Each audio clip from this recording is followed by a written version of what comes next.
নমস্কার বন্ধুরা, আমার চ্যানেলে আপনাদের সকলকে স্বাগত। আজকে আমি এক ধরনের মিষ্টি দেখাবো, ছানার সন্দেশ। কত সহজে এটা বানিয়ে ফেলা যায় সেটাই আপনারা আজকে দেখবেন। এটি আপনারা পুজোয় ব্যবহার করতে পারেন। আমি এটা লক্ষ্মী পুজোর জন্য বানিয়েছিলাম, তাই আপনাদের সঙ্গে শেয়ার করছি। প্রথমে আমি 300 গ্রাম ছানা নিয়েছি। ভালোভাবে ছানাটাকে আমি জল ঝরিয়ে রেখেছিলাম। এবার ছানাটাকে আমি খুব ভালোভাবে ঘষে ঘষে মেখে নেব, ঠিক যেমন রসগোল্লার তৈরির সময় ছানাটাকে মাখা হয়, এইভাবে খুব ভালোভাবে ঘষে ঘষে মাখতে হবে। দেখুন কিভাবে আমি ছানাটাকে মাখছি, ফলো করুন। ছানাটা বেশ মসৃণ হওয়া পর্যন্ত আমাকে এইভাবে মাখতে হবে। যতক্ষণ না মসৃণ হবে ততক্ষণ চাপ দিয়ে দিয়ে, হাতের তালু দিয়ে চাপ দিয়ে দিয়ে মাখতে হবে।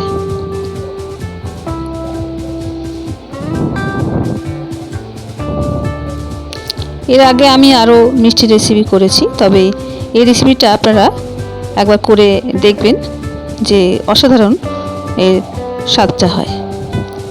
ছানাটাকে প্রায় মাখা হয়ে গেছে আমার, হাত দিয়ে দেখে নিয়েছি, ঠিক আছে। এবারে এই 300 গ্রাম ছানার জন্য আমি 100 গ্রাম চিনি এতে অল্প অল্প করে মিশিয়ে মিশিয়ে দেব। অল্প অল্প করে দিয়ে মেশাবো ছানার সঙ্গে।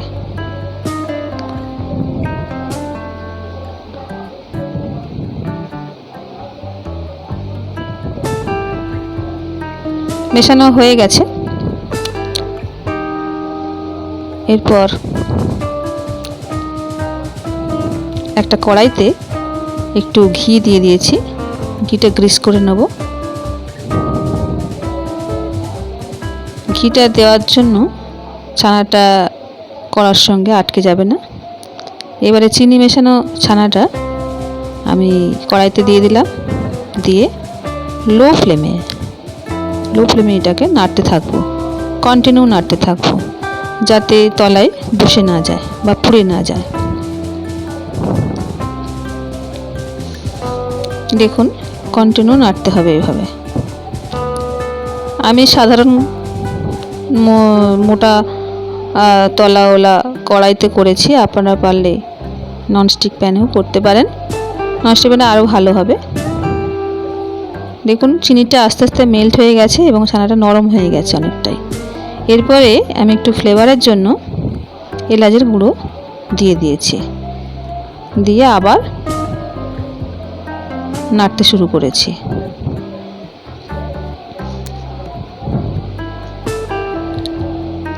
আমার এই মিষ্টি রেসিপি যদি আপনাদের ভালো লাগে অবশ্যই লাইক করবেন এবং শেয়ার করবেন, এবং যারা আমার চ্যানেলে নতুন তারা অবশ্যই সাবস্ক্রাইব করবেন। এরপর আমি কিছুটা মিল্ক পাউডার দিয়ে দিয়েছি।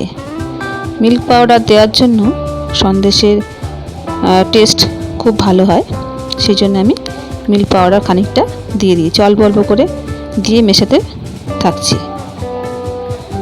একসঙ্গে দিলে দলা পাকিয়ে যেতে পারে, সেই জন্য অল্প অল্প করে আমি এর মধ্যে মিল্ক পাউডারটা দিয়ে মেশাচ্ছি।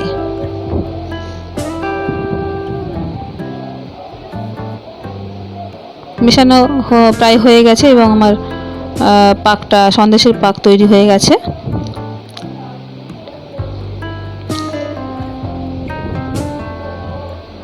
দেখুন কড়া থেকে কেমন ছেড়ে ছেড়ে যাচ্ছে।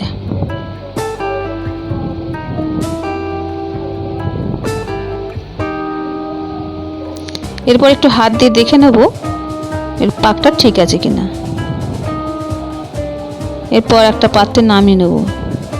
নিয়ে এইভাবে যদি আপনারা ঠান্ডা করে করতে যান, সন্দেশটা বানানো যাবে না। তাই জন্য কড়া থেকে নামানোর পর মিশ্রণটাকে ঠান্ডা করে এটাকে ভালোভাবে মেখে নিতে হবে।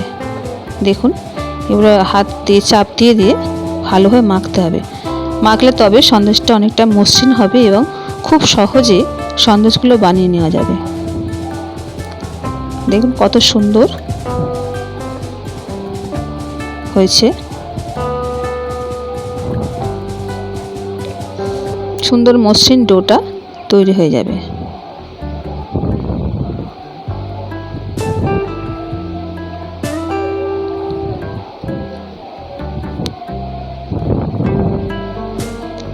এরপর হাতে সামান্য একটু ঘি লাগিয়ে নেব, যাতে সন্দেশগুলো বানাতে সুবিধা হয় এবং হাতে না লেগে যায়। অল্প অল্প করে মিশ্রণটা নিয়ে হাতের সাহায্যে আমি একটা শেপ দেব। আপনারা চাইলে গোলও করতে পারেন, কিংবা যদি ছাপ থাকে সেই ছাপ দিয়েও আপনারা সন্দেশটা বানাতে পারেন। আমি হাত দিয়েই করেছি। এবার এইভাবে শেপ দিয়ে একটা করে কিশমিশ এর উপরে দিয়ে একটা সুন্দর ডিজাইন করেছি। আমি একের পর এক সন্দেশগুলো তৈরি করে নিয়েছি।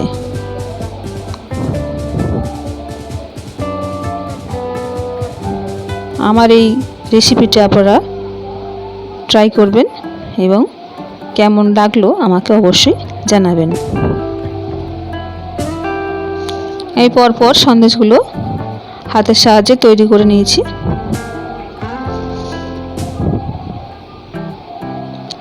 আমার এই ভিডিওটি দেখার জন্য আপনাদের সকলকে অসংখ্য ধন্যবাদ। দেখুন সবকটা সন্দেশ তৈরি হয়ে গেছে।